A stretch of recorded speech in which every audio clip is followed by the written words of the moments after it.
أعوذ بالله من الشيطان الرجيم بسم الله الرحمن الرحيم رب اشرح لي صدري ويسر لي أمري واحلل عقدة من لساني يفقه قولي ربي يسر ولا تعسر وتمم بالخير اللهم لا سهل إلا ما جعلته سهلا وأنت تجعل الحزن إذا شئت سهلا.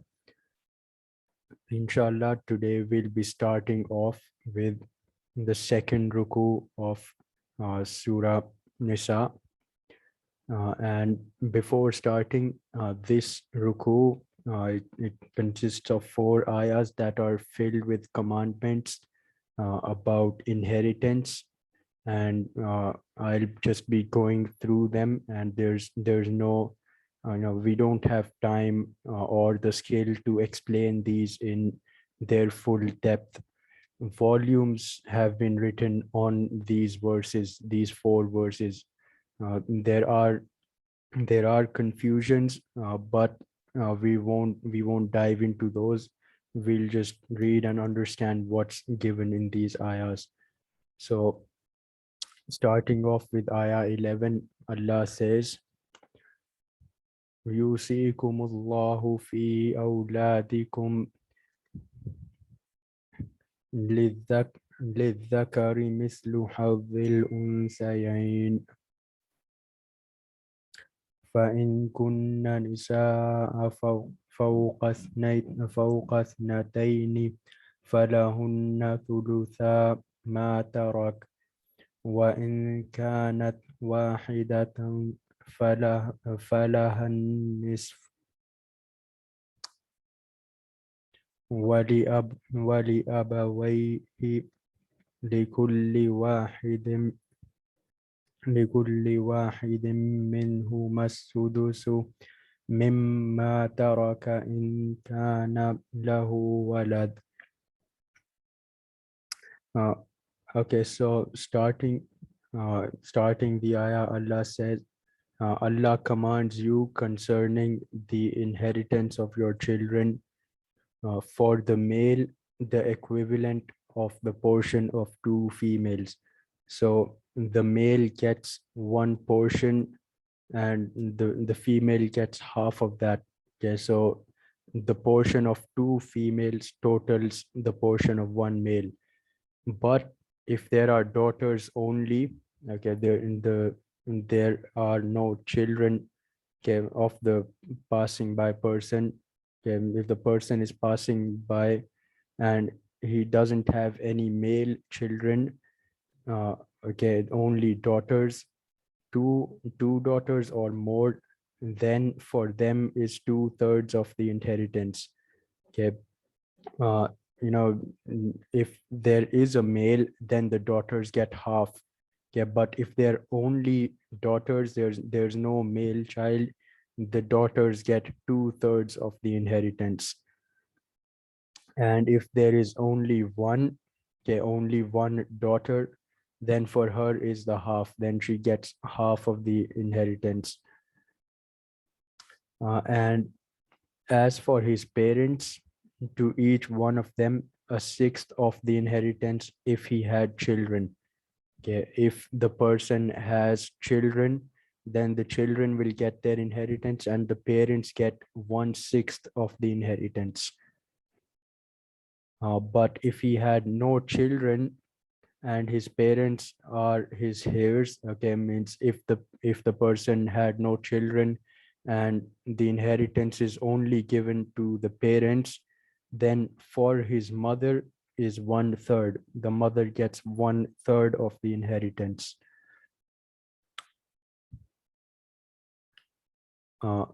But if he had brothers, okay, and or sisters, okay, if the person has brothers or sisters, then for his mother is 1/6, just like if he has children. If he has children or brothers, and for the mother is 1/6 after the payment of the bequest which he may make, okay, or debts, okay, after paying off the debts or other payments, then 1/6 is applicable here. your parents and your children, you know not which of them is nearer to you in benefit. This is an injunction from Allah. Indeed, Allah is ever all knower, all wise. What this means, your parents and your children, you know not which of them is nearer in benefit. This means that you do not know when who will pass away. Okay, you don't know if the parents will pass away first or the children. So you don't know whether the children will benefit from their parents' inheritance or the other way around, or if the parents will benefit from their children's inheritance. So they shouldn't think of this either. Children shouldn't be like, how much inheritance will I get, how will we divide it, before their parents pass away, or the other way around. Yeah, indeed, Allah is ever all knower, all wise. And then in the next ayah, Allah says, وَلَكُمْ نِصْفُ مَا تَرَكَ أَزْوَاجُكُمْ إِن لَّمْ يَكُنْ لَهُنَّ وَلَدٌ فَإِن كَانَ لهن ولد فلكم الربع مما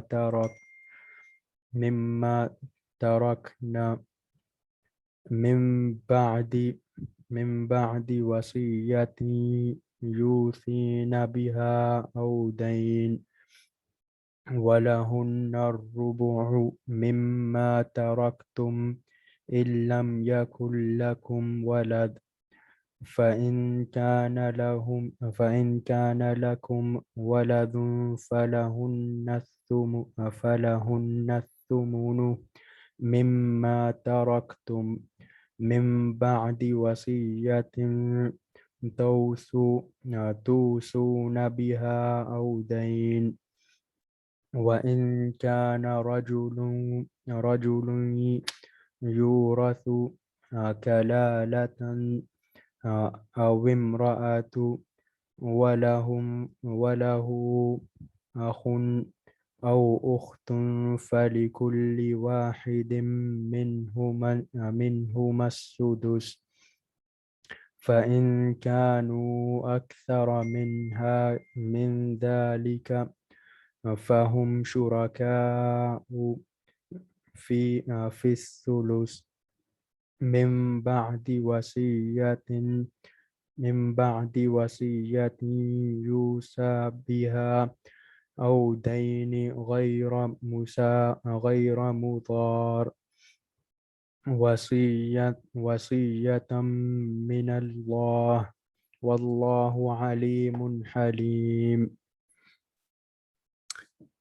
Okay, so in this ayah Allah says, and for you is half of that which your wives leave if they had no children. Okay, if the wife passes away, then the husband gets half of the wealth if they have no children. But Where does the other half yep, go? yeah, you see, these kind of things, there are disputes. Okay, like I said in the start, volumes are written Mhm. over these, right? So we're just gonna go through what is All right. mentioned here, where the other half goes. Some scholars say it goes to like other relatives, like distant relatives, or some say it's upon the request of the person. But whatever it is, we won't dive into that. All right. Okay, so if the wife passes away, okay, half of their inheritance is for the husband if they have no children. If they have a child, okay, then for you is 1/4 of that which they leave after the payment of the bequest which they make, or debts. Okay, after paying off debts. And for them, okay, for the wives is 1/4 of that which you leave if you have no child. Okay, if the wife passes away, the husband gets half of the inheritance. If the husband passes away, the wife gets 1/4 of the inheritance if they have no child in either case. But if you have a child, then for them is 1/8 of that which you leave after the payments of the bequest which you may have made or debts. Okay. So if the husband passes away, the wife gets 1/8 if they have a child, okay, after debts. And if a man or woman has neither ascendants nor descendants, means they have neither parents nor children, yeah, and has a brother or a sister, then for each one of them is 1/6. Okay, means the brother and sister, all of them, they get 1/6 each. But if there are more than that, means if there are more than that, then they shall be sharers in 1/3 after the payment or after the payment of the bequest which might have been made or debts, as long as it is causing no loss to anyone. Uh, Now this means if I think even if there are more relatives to that person, okay, not just a brother and a sister, okay, if while the inheritance is being if while it's being given out, if there are uncles or aunts, then they all will share 1/3, yeah, after the debts and all have been paid. This is a commandment from Allah, and Allah is ever all knowing, most forbearing. And then in the next ayah, Allah says, Tilka hududullah ومن يطع الله ورسوله يدخله جنات تجري من تحتها الأنهار خالدين فيها وذلك الفوز العظيم. These are the limits set by Allah, and whoever obeys Allah and His Messenger, He will admit them to gardens underneath which rivers flow, abiding forever therein, and that will be the great success. Yeah. And then in the next ayah, Allah says, ومن يعص الله ورسوله ويتعد حدوده يدخله نارا خالدا فيها وله عذاب مهين. And whoever disobeys Allah and His Messenger and transgresses His limits, He will make him enter the fire to abide forever therein, and for him is a humiliating punishment. So in summary, these two ayahs mean if a person follows the rules that that Allah set in the above ayahs, then the person goes to Jannah.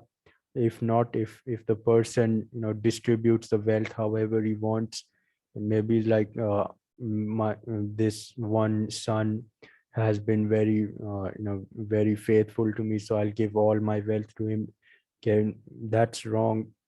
If the person spreads his inheritance his own way, okay, not the way Allah says, then that's not allowed. Then Allah is warning them of fire, of Jahannam hell. So may Allah guide us all. That's the end of today's lesson then. Subhanakallahumma bihamdika ashhadu an la ilaha illa anta astaghfiruka wa atubu ilayka. Assalamu alaikum wa rahmatullahi wa barakatuh.